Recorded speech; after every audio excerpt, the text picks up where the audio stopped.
and welcome to the gallery, everyone. Now's the time to join me with a favorite drink in hand. Let's see, today I've got a mug of ginseng tea because I just wanted something hot to savor. So get your drink of choice if you wish, and let's take a look at this 2009 movie from Taiwan called Hear Me. It's my opinion that while this movie may not be a masterpiece of writing, cinematography, and acting, and even though it's got a couple moments of bizarre humor that didn't quite work for me personally, it's still a fine little work of art with overall satisfyingly good components, including some clever, surprising plotline elements, which I won't be elaborating on since I don't want to give away any major spoilers. This is a story that has drawn me back in for a rewatch multiple times, so that's why I'm going to put it up in the gallery today to share with you.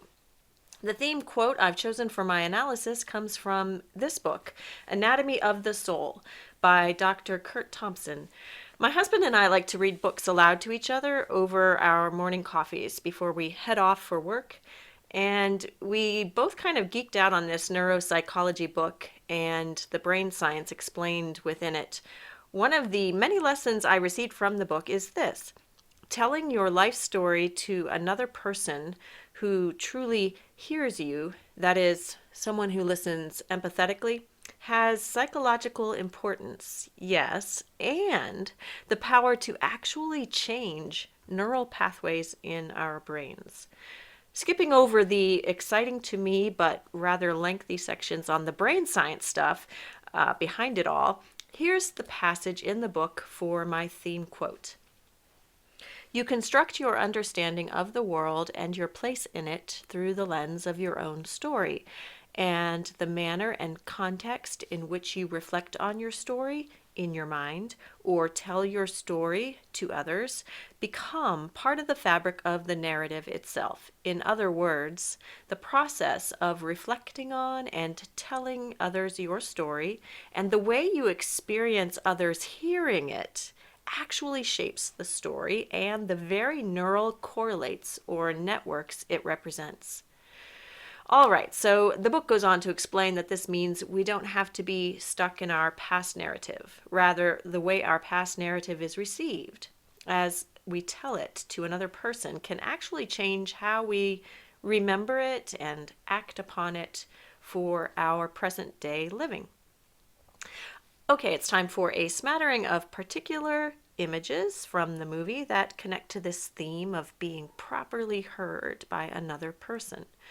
One of the movie's messages for me was this: whether we speak with our mouths or with our hands, through our actions or through our eyes, in our work and art or in our dreams and goals, we all have a need to be heard, to connect at the innermost level, at the heart or soul.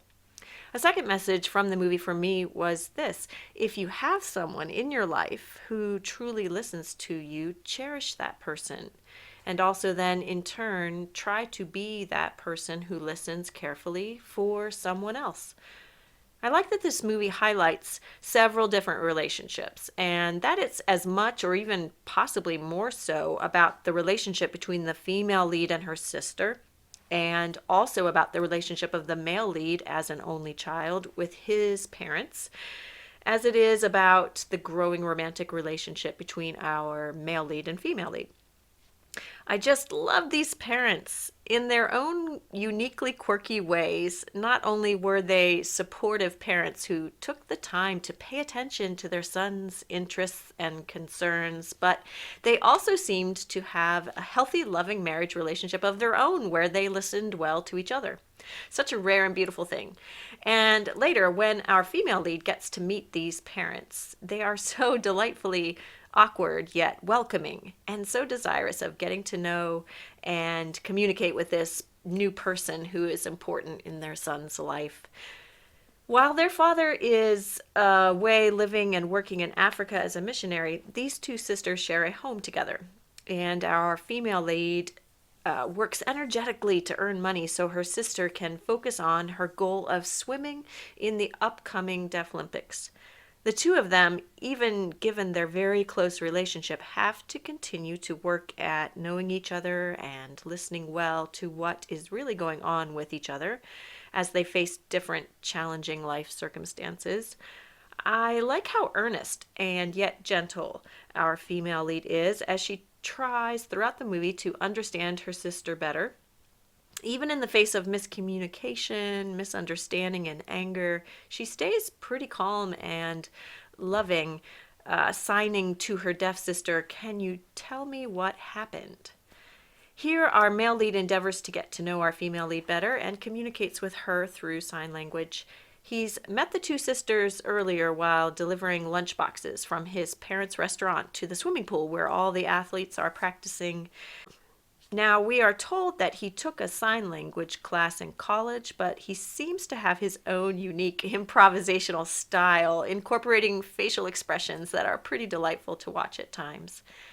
This is when our male lead tries to talk to our female lead while she's working at her street performer job, where she's a motionless gray lady until someone places a coin in her basket, and then she animates for a brief time as a mime artist before freezing again. This all works well, I think, as a symbolic picture of the need our female lead has to be heard in her own right, yet the fact that she's a bit lonely and static at this particular point in her life, sort of stuck in her past narrative and even stuck somewhat in her sister's narrative, too.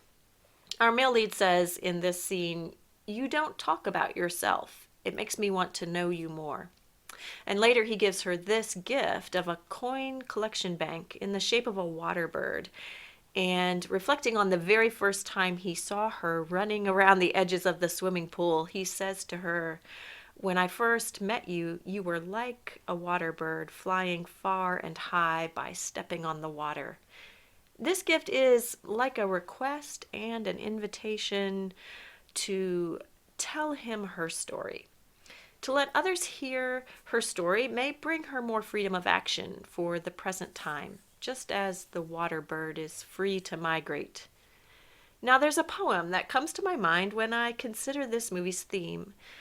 Blackberries for Amelia by the poet Richard Wilbur takes us from contemplating marvelous things on a grand, possibly cataclysmic, stars of the universe level down to ground level marvelous things, ordinary, fleeting, everyday little moments, like in the very last stanza of the poem, when we might be able to come alongside another person and know them and be known by them bit by bit. Here's the poem. Fringing the woods, the stone walls, and the lanes, old thickets everywhere have come alive, their new leaves reaching out in fans of 5 from tangles overarched by this year's canes. They have their flowers too, it being June, and here or there, in bramble dark and light, are small 5-petaled blooms of chalky white, as random clustered and as loosely strewn as the far stars, of which we now are told that ever faster do they bolt away, and that a night may come in which, some say, we shall have only blackness to behold.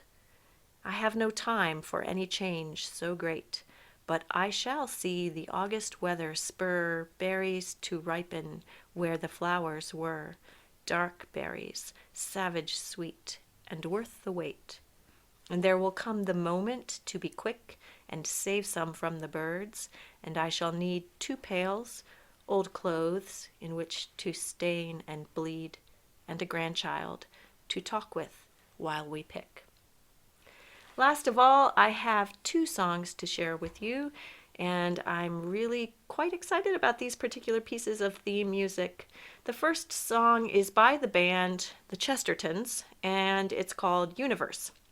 This song, I think, fits really well following on the heels of the poem I just read out loud. Listen to the echo of the poem's perspective in the lyrics. Watch the universe explode. I don't mind wasting my time. And then the chorus that reaches out and kind of leans in with the longing to know another person with these repeated words. All I wanted was you, And then later finishing this statement with the rest of the words, all I wanted was you to come and find my heart. Ooh, and I really enjoy listening to the guitar work in this song. Okay, the second song is a Lakota prayer song. A translation of the words into English offered on the singer's video comment section goes like this: Creator or Grandfather, hear me.